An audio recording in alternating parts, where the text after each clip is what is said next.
En medio de la creciente tensión política rumbo a las elecciones presidenciales, una declaración del exalcalde de Medellín, Daniel Quintero, encendió nuevamente el debate nacional. Durante una entrevista reciente, Quintero lanzó una de las críticas más duras que se han escuchado en esta campaña contra el abogado y precandidato presidencial Abelardo de la Espriella. Sin rodeos, Quintero aseguró que de la Espriella representa un peligro para Colombia, cuestionando su trayectoria, sus relaciones políticas y el tipo de discurso que ha utilizado en el escenario público. Las palabras no pasaron desapercibidas. En un país donde la polarización política está cada vez más marcada, este tipo de señalamientos vuelven a poner sobre la mesa el choque entre dos visiones completamente opuestas de país. Por un lado, quienes ven en Abelardo de la Espriella una figura fuerte contra la izquierda, y por otro, quienes consideran que su estilo confrontacional podría profundizar aún más la división política en Colombia. Pero lo que más llamó la atención fue la forma directa en que Quintero describió a de la Espriella y las acusaciones que lanzó durante la conversación. ¿Qué fue exactamente lo que dijo? En este video analizamos sus declaraciones y el impacto político que podrían tener en el debate electoral. Doctor Quintero, en buena parte de las encuestas, y estas cosas naturalmente pueden cambiar, los que ocupan los dos primeros lugares de cara a las elecciones presidenciales son Iván Cepeda y Abelardo de la Espriella. Si a usted, un extranjero en otro país, una persona que no conoce Colombia, le preguntara y le dijera, mire, usted ha sido un dirigente político y lo es, con una trayectoria importante, ¿usted cómo me definiría a Iván Cepeda y a Abelardo de la Espriella en pocas palabras? ¿Usted qué le diría a ese extranjero? Y voy a empezar entonces por Abelardo. Abelardo es un peligro para Colombia. Es un hombre que ha construido toda su carrera política defendiendo a criminales y ha terminado asociándose con ellos. Porque una cosa es defenderlos. Los abogados defienden a personas a las que, pues además es un derecho. Pero en el caso de Abelardo de la Espriella ha terminado siendo socio de ellos.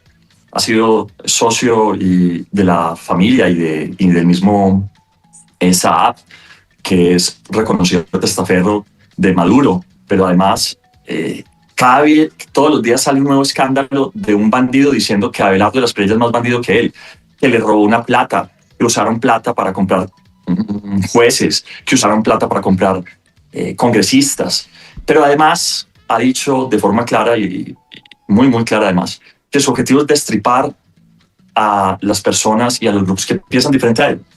Destripar a la izquierda, lo dijo alguna vez. ¿Y qué es destripar a la izquierda? Más que destripar a las personas que lo han hecho en el pasado.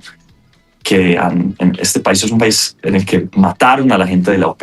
Esto a un extranjero no le cuesta en la cabeza creerlo, pero aquí mataron un partido político completo. Miles de militantes de un partido los mataron por ser de la OP, por ejemplo. Y cuando una persona llega a decir voy a destripar a la izquierda, hay que tomárselo en serio. Hay que tomarse en serio y más por sus relaciones con grupos paramilitares. Pero además eso significa destripar el salario de los colombianos, los aumentos que se han tenido. Eso significa al mismo tiempo destripar los avances en temas de tierras que se han dado sin la pensión para los abuelos. Eso es lo que quieren destripar. Y por eso no podemos permitirlo de ninguna manera. Pero la conversación no terminó ahí. Después de esas duras palabras contra Abelardo de la Espriella, la entrevista tomó un giro aún más delicado. La periodista fue directa y le planteó a Daniel Quintero una pregunta que muchos están haciendo en medio de este clima político. Si realmente considera tan peligroso a su rival, llegaría incluso al punto de pensar en abandonar el país si él llegara a la presidencia. La pregunta no fue casual. Días antes, su esposa Diana Osorio había dejado entrever en otra entrevista que ese escenario no era algo imposible y que incluso su familia había contemplado esa posibilidad. Por eso el tema volvió a aparecer en la conversación. Quintero respondió recordando los momentos más duros que, según él, ha vivido en su carrera política. Habló de presiones, de persecuciones y de episodios que, asegura, han afectado directamente a su familia. Sin embargo, dejó claro que, pese a todo lo que ha enfrentado, nunca ha considerado rendirse ni irse del país. Para él, la forma de enfrentar las dificultades no es escapar, sino quedarse y dar la pelea política. Y fue justamente en ese punto donde dejó una de las frases más llamativas de toda la entrevista. Escuchemos lo que dijo Daniel Quintero cuando le preguntaron directamente si se iría de Colombia en caso de que Abelardo de la Espriella llegue a la presidencia. Daniel, me quedo con la parte que has dicho de Abelardo, Y te voy a reiterar una pregunta entonces que también le hice a Diana Osorio y que me parece que es pertinente en este momento. Después de que hablas después de destripar a la izquierda. ¿Sientes que si gana Abelardo te asusta? ¿Os va a tocar iros del país? Yo vi a una Diana conmovida, al borde de las lágrimas, diciendo pues que no estaba descartado que os tuvierais que ir del país. Nosotros nos hemos quedado incluso en Medellín en los peores escenarios. A nosotros nos han perseguido como a pocos. Quizás soy el líder, si se quiere, político más perseguido de este país después del presidente Petro. En Medellín incluso helicópteros los usaron para rondar nuestra casa, un helicóptero contra un candidato presidencial. Pero a mis hijas mandaron cartas para sacarlas del colegio. A mi familia la han perseguido de forma intensa. Después de que nosotros pusimos la denuncia contra los contratistas de Hidroituango, donde demostramos que bajaron la calidad de los materiales, que pusieron menos pernos, que pusieron menos concretos y que eso llevó al colapso y a la pérdida de más de 20 billones de pesos, pues resulta que estos contratistas, que además se unieron con políticos para ocultar la información, compraron un medio de comunicación, lo compraron y lo usaron y lo han usado de forma intensa para acosarme a mí y a mi familia. Y no nos hemos ido. Eso es lo que querían, que no fuéramos. Abelardo, hasta entonces es que no, de ninguna manera. Obviamente, espero que nuestra seguridad esté garantizada si ese llegara a ser el escenario. Pero creo que la mejor forma de luchar contra la injusticia es enfrentarla y ganarles. Y por eso, de eso se trata estas elecciones.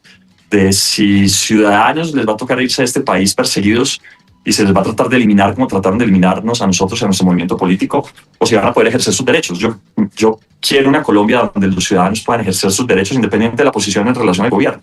Cuando uno escucha a Daniel Quintero lanzar acusaciones tan graves contra Abelardo de la Espriella, diciendo que es un peligro para Colombia, y repitiendo señalamientos que circulan desde hace años en la política, surge una pregunta inevitable.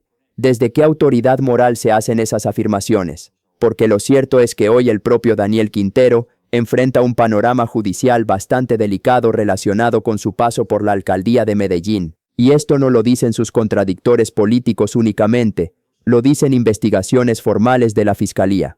Uno de los casos más graves es el llamado caso del lote Aguas Vivas, por el cual la Fiscalía decidió imputarle cargos por delitos como peculado por apropiación, interés indebido en la celebración de contratos y prevaricato por acción. Según los investigadores, durante su administración se habría modificado el uso de un terreno y ordenado un nuevo avalúo que elevó su valor de 2.700 millones a cerca de 48.000 millones de pesos, lo que habría abierto la puerta a un contrato cercano a los 40.000 millones para la compra del predio. Pero el caso no se limita únicamente a él. La Fiscalía también ha llevado a juicio o imputado a varios exfuncionarios de su administración, señalando presuntas irregularidades en diferentes procesos de contratación pública durante su mandato. Incluso organismos de control y denuncias posteriores han señalado que existen decenas de exfuncionarios investigados por posibles irregularidades en contratos y manejo de recursos públicos en esa administración. Es decir, mientras Quintero señala a otros sin presentar pruebas directas en una entrevista política, él mismo enfrenta procesos judiciales en curso que deberán resolverse ante los jueces. Y aquí es donde aparece la contradicción política.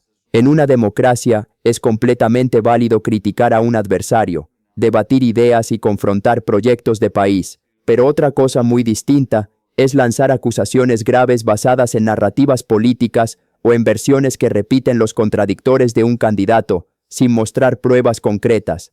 Porque si hay algo que exige coherencia en la política, es precisamente eso, la autoridad moral para señalar a otros. Si alguien quiere presentarse ante el país como el juez de los demás, primero debería aclarar completamente su propia situación judicial. Al final, más allá de simpatías o antipatías políticas, lo que debería exigir el país es lo mismo para todos: pruebas, justicia y verdad. Porque en política las acusaciones vuelan rápido, pero los hechos, tarde o temprano, terminan apareciendo. Al final de todo este debate queda una reflexión importante. En política es muy fácil lanzar acusaciones, señalar a los demás y tratar de construir una narrativa contra los adversarios. Pero cuando se trata de credibilidad, lo que realmente pesa no son las palabras, sino los hechos. Daniel Quintero decidió atacar a Abelardo de la Espriella con afirmaciones muy fuertes, repitiendo argumentos que han circulado durante años en la arena política. Sin embargo, hasta ahora esas acusaciones siguen siendo parte del debate político y no de procesos judiciales que las respalden. En cambio, el propio Quintero sí enfrenta investigaciones serias relacionadas con su paso por la alcaldía de Medellín, investigaciones que serán los jueces quienes deberán esclarecer. Por eso, más allá de las simpatías políticas, lo que el país necesita es coherencia. Si alguien quiere presentarse como el gran denunciante de la política colombiana, primero debe responder con claridad por su propia gestión. Ahora quiero conocer tu opinión. ¿Crees que estas acusaciones hacen parte del debate político o crees que aquí hay una estrategia para deslegitimar a ciertos candidatos? Déjamelo en los comentarios, suscríbete al canal, deja tu like y comparte este video para que más personas puedan conocer toda la información y sacar sus propias conclusiones.